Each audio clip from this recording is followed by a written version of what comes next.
Una gitana corpulenta estaba sentada en su lugar de trabajo habitual, cerca de los kioscos. Como los mostradores oxidados como la basura y la suciedad eternas, esta gitana ha sido una parte esencial del pequeño mercado de su barrio. Tenía su propia silla. Los niños gitanos la traían cada día de algún escondite y la llevaban de vuelta a la hora de comer. Fijó sus tristes ojos negros en las niñas y les hizo una seña para que se acercaran. Belén y Maite se reventaron de risa y pasaron de largo. De repente Maite se detuvo. ¿Y por qué no? Que nos lea la suerte. Es interesante. Si a las chicas del barrio les ha leído la mano. Es una tramposa, dijo Belén. No quiero, tampoco tengo dinero. Yo pagaré. Maite ya la arrastraba de la mano. ¿Cuánto por las dos? Todo lo que puedas, cariño. Se animó un poco la gitana. Maite le dio un billete y la gitana escondió inmediatamente el dinero en su bolsillo. La niña le tendió la mano. La gitana la cogió por la punta de los dedos. Le miró atentamente la palma de la mano y le dijo que Maite usaría mucha ropa blanca y que no debía casarse antes de los 25 años o sería infeliz. Belén le tendió la mano a la adivina con incredulidad, examinando las innumerables baratijas que tenía en el cuello escondido tras su segunda barbilla. La gitana miró la palma de Belén y retrocedió de repente, agarrándose el pecho con la mano libre. Una gran actriz, pensó Belén, pero sintió la repentina ola de la ansiedad. Con el ceño fruncido, la gitana volvió a inclinarse sobre la mano de la muchacha. Entonces, ¿qué pasa? ¿Cuándo se casará Belencita? Preguntó Maite impaciente y miró a Belén riendo. La gitana meneó la cabeza, algo preocupada. No subas al automóvil azul. Si lo haces, no volverás a levantarte. Belén retiró la mano como si la gitana quisiera quitársela. ¿Qué significaba aquello? ¿Iba a morir en el coche azul? La niña quería volver a casa cuanto antes. De repente, la abrumaron sentimientos inquietantes y al mismo tiempo, parecía que el mundo entero estaba en su contra. Y todo por culpa de esa entrometida Maite. Siempre buscando problemas. La pesada voz de la gitana sonó detrás de ella como confirmando sus inexplicables temores. Chica, tú, la blanquita, sí. ¿Cuántos años tienes? 12, respondió Belén. La gitana volvió a menear la cabeza y chasqueó con la lengua. Para los adultos, todos los días son iguales. Pasan volando uno tras otro, no muy diferentes del anterior. Para un niño, sin embargo, el mundo está lleno de emocionantes descubrimientos.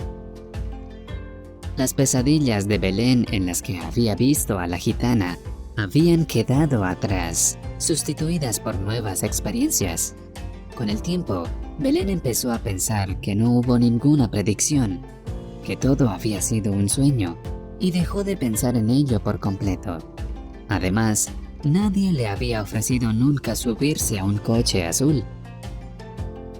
En el pueblo de al lado, la música de la discoteca había cesado hacía tiempo, pero el grupo de jóvenes seguía sin poder terminar su fiesta.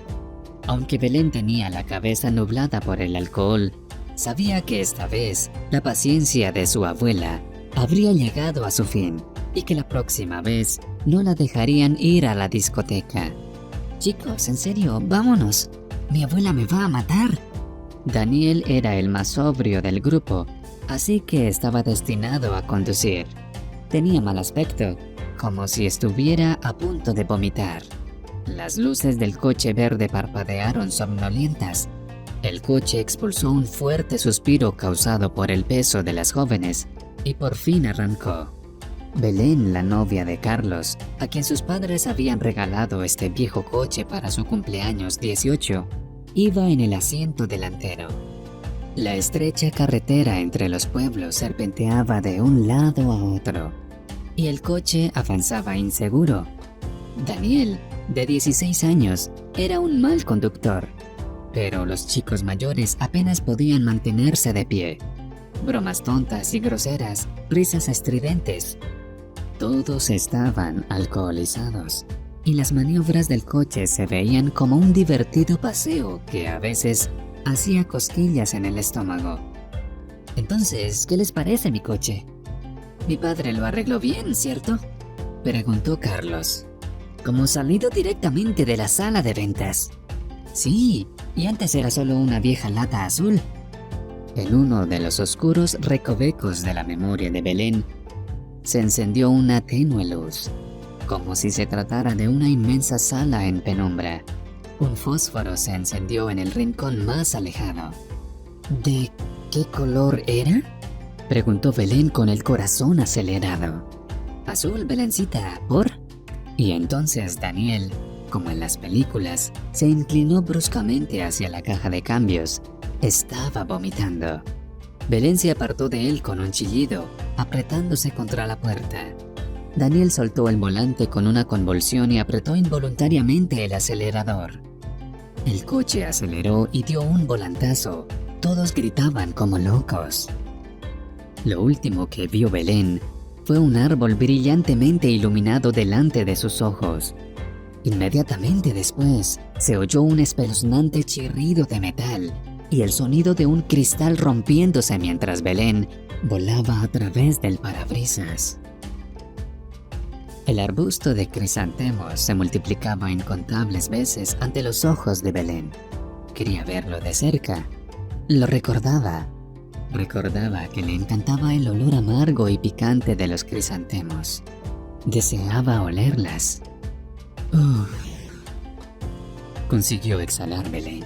Y su madre, que hacía rodar su silla de ruedas, por fin prestó atención a su hija. ¿Qué quieres? ¿Quieres una flor? ¿Quieres olerla? Belén parpadeó en respuesta y asintió levemente. La mujer miró furtivamente a su alrededor, buscando entre los escasos transeúntes a las enfermeras. El horizonte parecía despejado. Se inclinó sobre el arbusto y arrancó una flor anaranjada con enrojecimiento creciente hacia el centro. «Mira, cógelo». La madre sonrió a la cara pálida y demacrada de su hija y llevó la flor a la nariz. El fuerte aroma cosquilleó las fosas nasales de Belén. Con un gesto torpe, acercó la mano derecha hacia ella y su madre colocó la flor entre sus dedos enroscados. Belén sonrió con dificultad al recordar un día ya olvidado. El mismo otoño. Ella, alumna de primaria, estaba con su amiga cerca de las flores bajo las ventanas de su edificio de 5 pisos, recogiendo los torpes tamborileros de las flores en una caja de fósforos. Llamaban tamborileros a los insectos, muy parecidos a las abejas, solo que estos eran más grandes y completamente inofensivos. Belén seguía sintiendo miedo en las calles, pero sin el salvaje pánico y el terror que se habían apoderado de ella en los primeros días. El mundo se le vino encima en una avalancha. Los olores, los sonidos, la afinidad del espacio. Imagínense salir a la calle y de repente, en lugar de la carretera familiar, encontrarse en una pequeña balsa en medio de un océano tormentoso.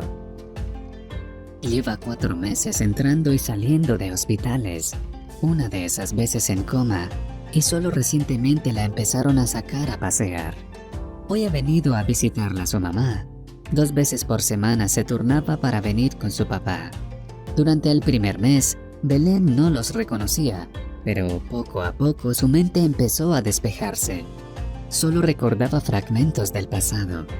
Los recuerdos volvían a ella de manera lenta y desordenada. «Bueno, ya es hora de hacer terapias.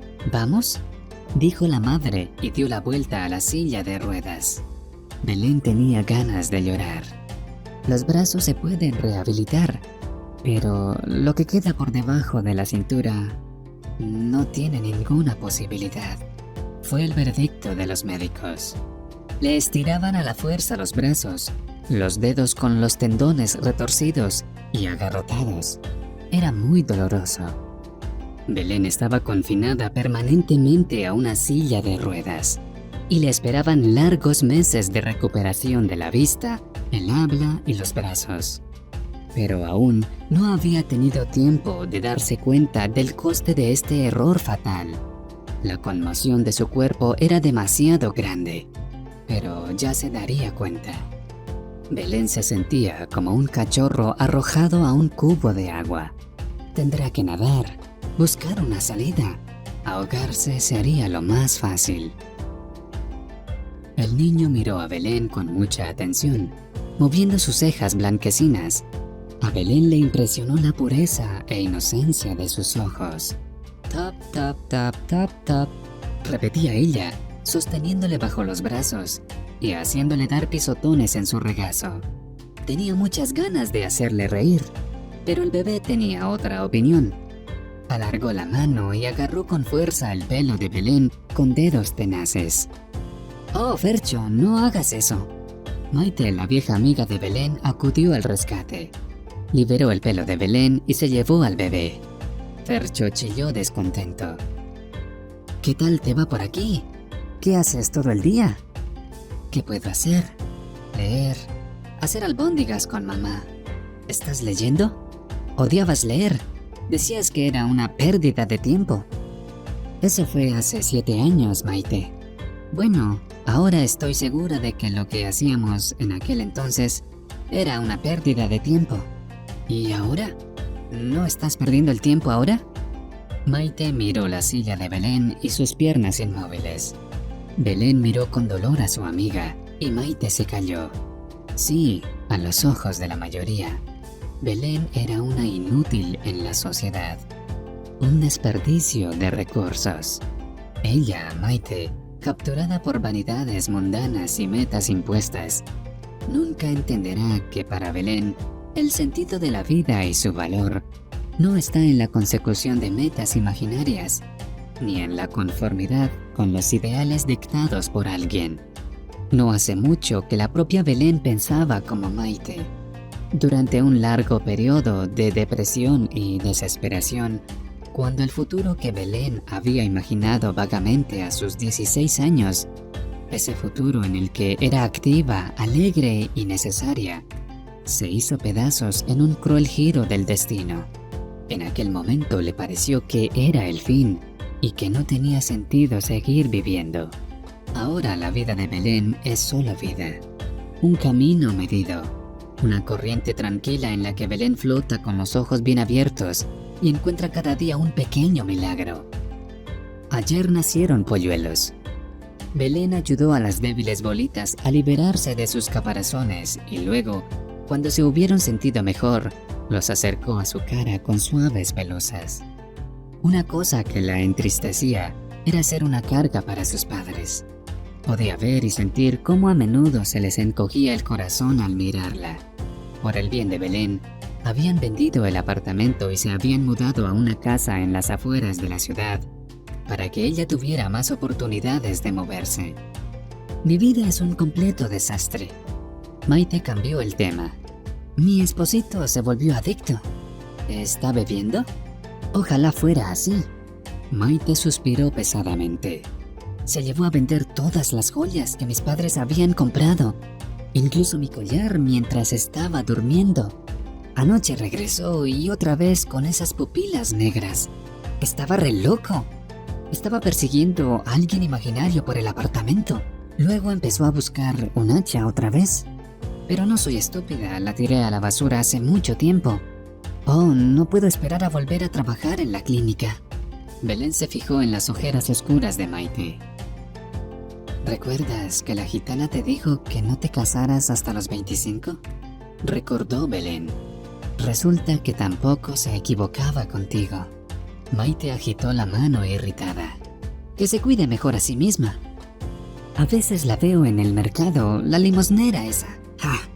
¿En serio? ¿Todavía está ahí? El corazón de Belén se aceleró. Un aliento fresco le recorrió. Una esperanza fantasmal. ¿Por qué? Pues tiene que alimentar a su manada. Mendigar es lo único que saben hacer, dijo Maite con arrogancia. Oye, quiero preguntarte, ¿qué viste cuando, ya sabes, estabas durmiendo un mes? Yo quería tanto ir con él, pero me dijeron que yo no estaba lista todavía. E inmediatamente la negrura se apoderó de mí. Maite se puso pálida, pero Belén no se dio cuenta. Estaba pensando en la gitana y en que necesitaba volver a verla. Llegó el papá de Maite, cogió la silla de ruedas y ayudó a Belén a acomodarse. Gracias, yo me encargo a partir de aquí, dijo Belén y se alejó. La gitana se había ido de su puesto habitual. Había una tienda en el lugar donde Belén la había visto por última vez. Con el corazón decaído, la chica decidió seguir buscándola. Algunos transeúntes la miraban con curiosidad. «Creen que soy un bicho raro», pensó Belén. Y ahí estaba la gitana, aburrida, comiendo pipas de girasol al lado de un puesto de dulces. La gitana engordó aún más. Belén se acobardó y siguió rodando sus ruedas sin detenerse. «Oye, nena, ven aquí, te voy a leer la mano», la gitana le gritó de mala gana. Belén se quedó perpleja, presa de una intensa excitación. Recobró la compostura. Se giró lentamente y se acercó a la adivina. El rostro de la gitana no cambió. No parecía reconocer a Belén. La chica le dio el dinero. La gitana le cogió la mano. La miró y la miró, frunciendo la frente de vez en cuando, y luego miró fijamente a Belén con sus tristes ojos negros. «Esa mano ya la he visto antes». Esperó a que Belén contestara, pero la chica tenía un nudo en la garganta y los ojos le brillaban de lágrimas. La gitana meneó la cabeza y su segunda barbilla tembló como gelatina. «¿Por qué no me hiciste caso, cariño? Creíste poder engañar el destino, ¿no?» Belén se mordió el labio. No debía venir. Eso solo empeoraba las cosas. Ahora sabría con certeza que no había ninguna posibilidad. Belén estaba a punto de marcharse, pero la gitana no tenía prisa por soltarle la mano. «Te has rendido», concluyó la mujer. «Te has rendido, ¿cierto?» «Me dijeron que no había ninguna posibilidad», murmuró Belén, como si hubiera sabido de esas cosas. La gitana se puso pensativa. «Tienes que ir a otros médicos. Están bajo un tejado rojo, con 4 enormes ojos en lugar de ventanas». «¿Dónde?» «Pero no tengo dinero». «De donde vinieron la última vez vendrán de nuevo. Ve, cariño». La gitana le dio unas palmaditas compasivas en la mano. Como en medio de la niebla, Belén regresó al coche. Pensó que mamá no habría querido llamar a la tía Ana de Madrid, que tiene una cadena de restaurantes. Ese año ya les había donado toda una fortuna. Belén se despertó muy temprano. Estaba sentada en su cama del centro de rehabilitación Los Almendrones, mirando por la ventana el cielo que amanecía. Era rosado y fresco, claro y sorprendentemente juvenil. Belén deseó caminar descalza sobre el rocío de la mañana, sentir el agradable frescor en los talones. Imaginó cómo se agitarían los dedos de sus pies. Sentiría cada uno de ellos. Sentiría... ¿Siente? ¿Siente? Belén desvió la mirada hacia sus pies sorprendida. Le pareció que lo había hecho. ¿O era solo un juego de imaginación? Reunió todas sus fuerzas y, sin poder creer lo que veía en sus ojos, vio que los 3 dedos de su pie se movieron ligeramente.